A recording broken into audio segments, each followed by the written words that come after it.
Welcome to 5 and 5 from the One Stop Co-op Shop, where I discuss 5 key elements of a game in about 5 minutes. I'm Michael Kelly, and today I'm looking at Hour of Need from Blacklist Games, the 1 to 4 player superhero cooperative game. And a couple disclaimers. First, they sent me a core copy of the game, although I paid extra for add-ons and Kickstarter exclusives. And second, Blacklist Games is the publisher of one of our upcoming designs, Mega Man Adventures. The other modular deck system games, Street Masters, Ultra Quest, Brook City, have been a bit of a mixed bag for me. Does Hour of Need rise to the top of the pack? Let's find out and get to the list.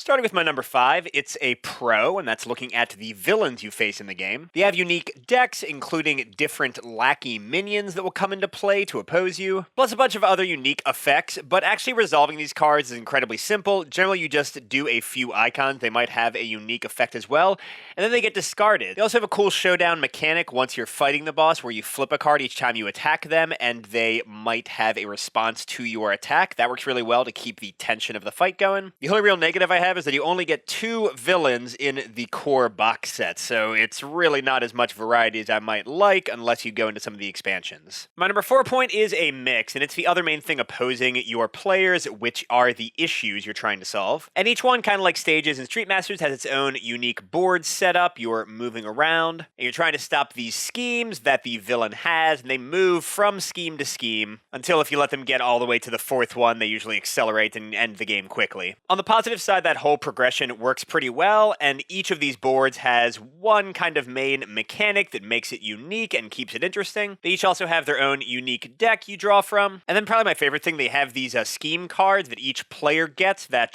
will flip to another effect, like bringing like a sort of mini-boss out or some ally or something. I think these are really well done. But on the negative side, the issue cards themselves are pretty simplistic and tend to repeat quite a bit, and many of them just kind of come down to making the villain scheme once, so they feel like a missed opportunity. And although there are differences in the issue boards, a lot of them end up feeling pretty samey. You have similar ways of stopping the issue from advancing, and, the villain just keeps on going from box to box, so it's not as unique and diverse as I would like. My number 3 point is a pro, and it's one that I brought up for MDS games in the past. Those are the dice. And like in past games, they have successes, but then they have another symbol, in this case focus, and you either get a token when you roll that, or you can spend a token to turn it into a success. So it becomes a mitigatable resource that you can spend and build up, and it's also used for other effects and character abilities, so I really like that. And they have the burst, the exploding crit that lets you roll another dice, and you can kind of get, oh, there you go, these amazing strings of luck that are really exciting. And one more element I like to the dice in this one is that you can build up these clue cards by solving schemes and defeating bigger enemies,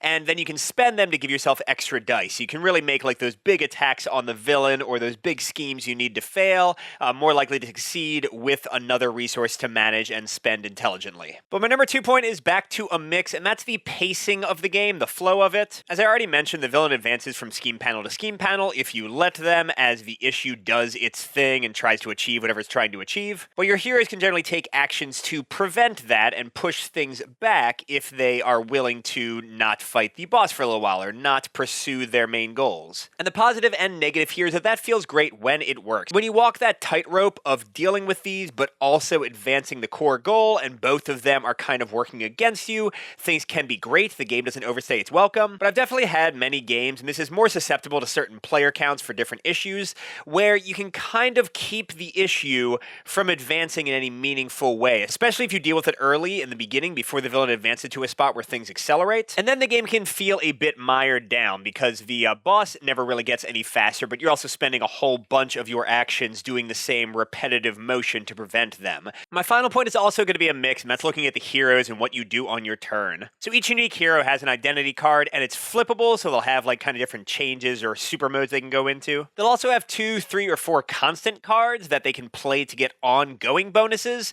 and this is both a really cool thing because it gives you the feeling of leveling up permanently in a way for your character, but it's also a negative because it increases the swinginess of when you get those cards. If they are buried deep in your deck, you are going to be much less powerful and feel much less plus unique until late game. But something I do appreciate is that a lot of the cards have icons that let them be discarded from your hand for free actions or bonuses, and a lot of the cards that are constants can also be discarded for like a one-time big effect. So the game becomes a more interesting question of hand management and tactical choices than if you just had the same bonuses and used them for the entire game. But something that brings the heroes and your actions back down to a mix is that sometimes you do still have dead cards in your hand or just a bunch of it you cannot use. And also I've found some heroes to be way stronger or more interesting to play than others, and it's not always easy to tell which are which. So overall, I can recommend Hour of Need if you like streamlined, quick playing games with some interesting hand management and fun dice rolling. But on the other hand, you might want to use caution for this one if you're looking for hugely deep strategy, for incredibly varied characters and enemies, or if you're looking for something meatier like a 2-hour one-off game or a campaign. And we have a playthrough of the game on the channel if you want to see it in action. Click the link. Good gaming, everyone, and I'll see you at the next stop.